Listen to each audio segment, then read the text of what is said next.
for that intro. Thank you. Well, this is a cool place, Walnut Street Cafe. I was first here about 5 years ago, and I never knew about the place, but it was my daughter Katie who played violin, and Haley Reardon asked her to play along with her here. So that's how we discovered Walnut Street Cafe, and I thank you very much for listening to me, and I hope you respond, and even honestly.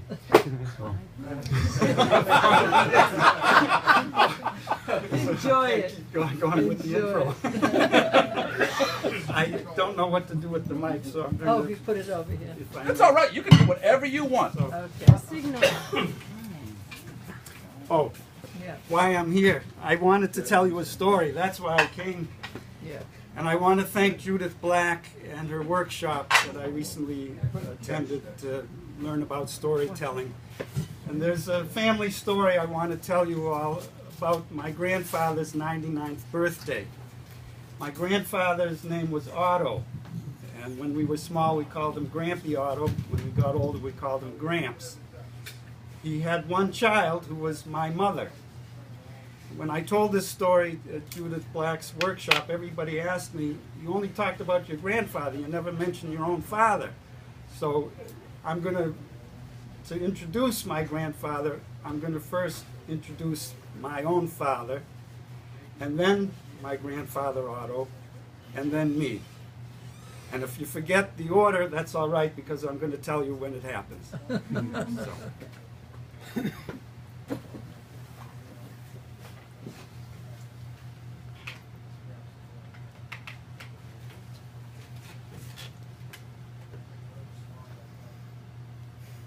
I had no use for Otto. He was a bore. He was narrow-minded, materialistic, bigoted, and cheap. And he annoyed me. He kept on doing home repairs, and he was lousy at it.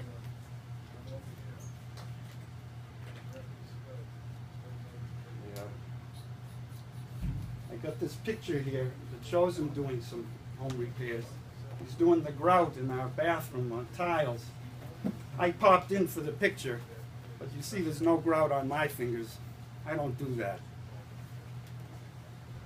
There's the boys. There's Eric, Brandon. It's Otto. Speaking of Eric, I left the marital home in '63, so he must have been 13 then. He became a doctor, but I thought he would have been a great judge. He had a good sense of justice. And I don't like that he works too hard being a doctor. He has no time for himself. He seemed to like his grandfather. Oh, I see Otto now. I'm leaving.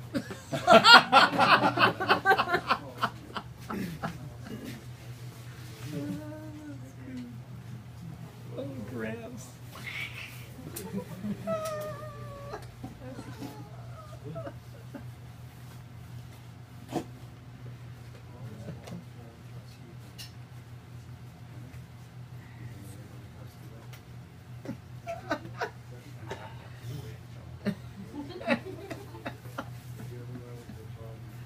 Carol, I'm ready for my drink. It's right next to you, Daddy. What? It's right next to you, Daddy. Oh. Oh.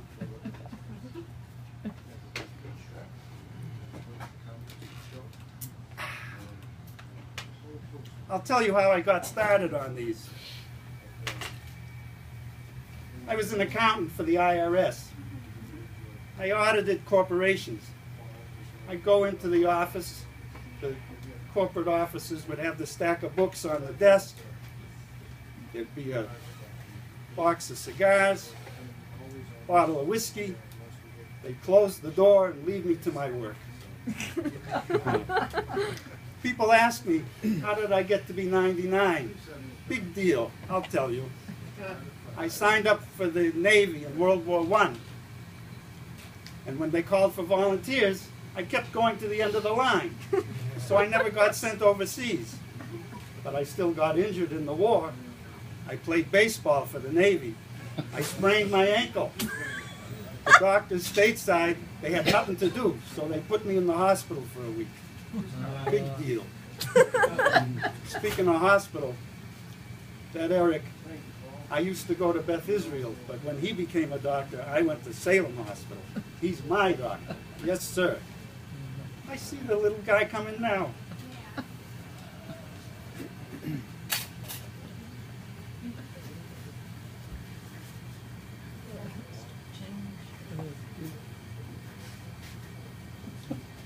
Grampy Otto's here. Look, he brought me a cigar box for my rock collection. Let's see what I got here.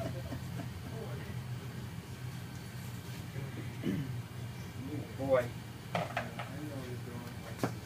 Grampy Otto, whenever he'd come over, he'd have a cigar, and I loved the smell. I'll bet you can smell it too.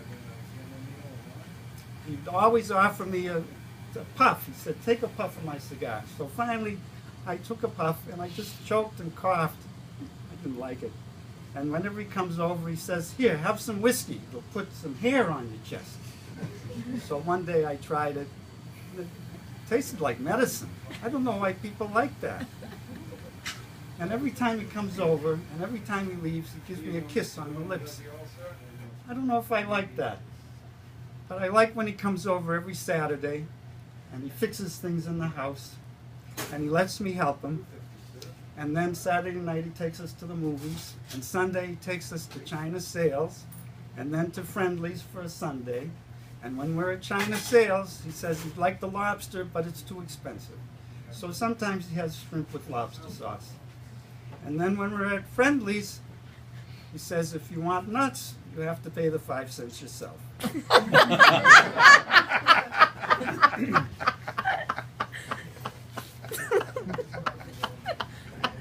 That's great Classic. stuff. You never tip good because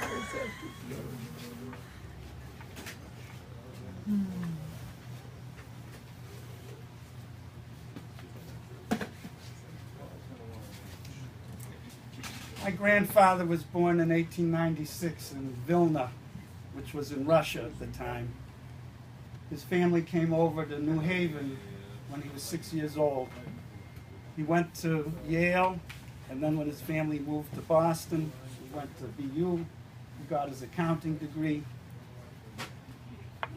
He would lead all our family Passover Seders every year, and he would make matzo balls in his apartment in Brookline, and put the matzo balls in a briefcase, and put them in the car, and drive from Brookline to my folks' house in Marblehead.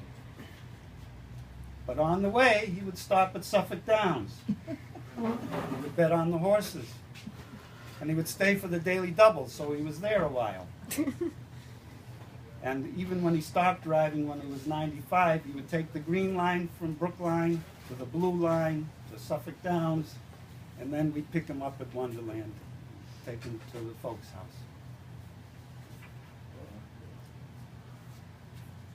As he got to his 99th year, he was losing his hearing, he was losing his vision. He gave up cigars, gave up whiskey. Of course, he wasn't driving. And he was in the rehab hospital for the second time that year for pneumonia. The doctor says he was strong enough to come for the day to celebrate his birthday.